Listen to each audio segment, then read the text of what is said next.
Britain ಸಂಸತ್ ಚುನಾವಣೆಯಲ್ಲಿ ಇನ್ಫೋಸಿಸ್ ನಾರಾಯಣ್ ಮೂರ್ತಿ ಅಳಿಯ ಬ್ರಿಟನ್ನ ಹಾಲಿ ಪ್ರಧಾನಿ ರಿಷಿ ಸುನಕ್ ಅವರು ತೀವ್ರವಾದಂತಹ ಮುಖಭಂಗವನ್ನ ಅನುಭವಿಸಿದ್ದಾರೆ.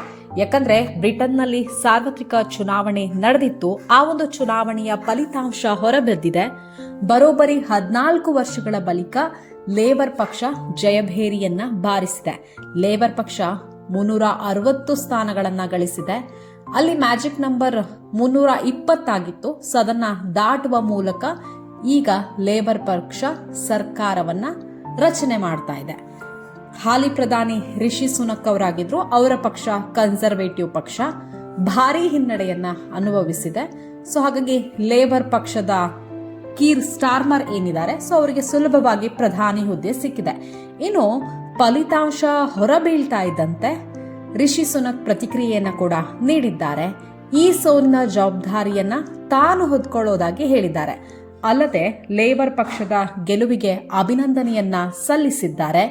ಲೇಬರ್ ಪಕ್ಷವು ಈ ಸಾರ್ವತ್ರಿಕ ಚುನಾವಣೆಯಲ್ಲಿ ಗೆದ್ದಿದೆ ಮತ್ತು ಅವರ ವಿಜಯಕ್ಕಾಗಿ ಅಭಿನಂದಿಸಲು ನಾನು ಸರ್ ಕೀರ್ ಸ್ಟಾರ್ಮರ್ಗೆ ಕರೆ ಮಾಡಿದ್ದೇನೆ, ಅಭಿನಂದನೆಯನ್ನ ಸಲ್ಲಿಸಿದ್ದೇನೆ ಅನ್ನುವಂತಹ ಮಾತುಗಳನ್ನ ಹೇಳಿದ್ದಾರೆ.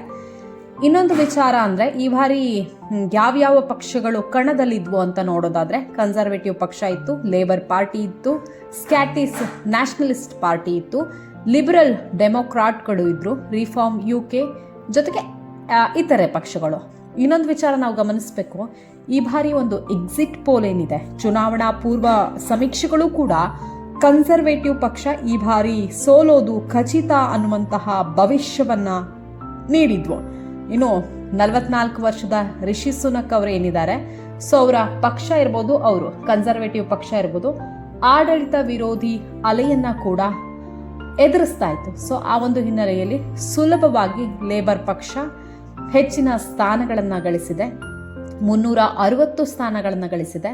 ಮ್ಯಾಜಿಕ್ ನಂಬರ್ 320 ದಾಟುವ ಮೂಲಕ ಸರ್ಕಾರ ರಚನೆಗೆ ಮುಂದಾಗಿದೆ. ಒಟ್ಟಾರೆಯಾಗಿ ಹೇಳೋದಾದ್ರೆ ಎಲ್ಲೋ ಒಂದ್ ಕಡೆ ಸುಧಾಮೂರ್ತಿ ಮತ್ತೆ ನಾರಾಯಣ್ ಮೂರ್ತಿ ಅವರ ಅಳಿಯ, ಇನ್ಫೋಸಿಸ್ ಸುಧಾಮೂರ್ತಿ ಹಾಗೆ ನಾರಾಯಣ್ ಮೂರ್ತಿ, ಸೊ ಅವರ ಅಳಿಯಂಗೆ ತುಂಬಾ ಹಿನ್ನಡೆ ಆಗಿದೆ ಅಂತಾನೆ ಹೇಳ್ಬೋದು.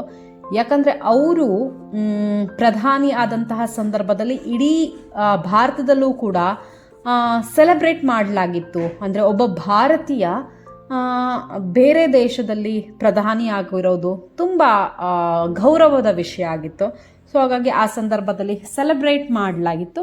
ಆದರೆ ಈಗ ಏನು ಕನ್ಸರ್ವೇಟಿವ್ ಪಕ್ಷ ಆಡಳಿತ ವಿರೋಧಿ ಅಲೆಯನ್ನ ಎದುರಿಸ್ತಾ ಇರುವಂತ ಹಿನ್ನೆಲೆಯಲ್ಲಿ ಈಗ ಕಡಿಮೆ ಸ್ಥಾನಕ್ಕೆ ಕುಸಿದಿದೆ. ಲೇಬರ್ ಪಕ್ಷ ಹೆಚ್ಚು ಸ್ಥಾನಗಳನ್ನು ಗೆದ್ದು ಅಲ್ಲಿ ಅಧಿಕಾರದ ಚುಕ್ಕಾಣಿಯನ್ನ ಹಿಡಿದಿದೆ.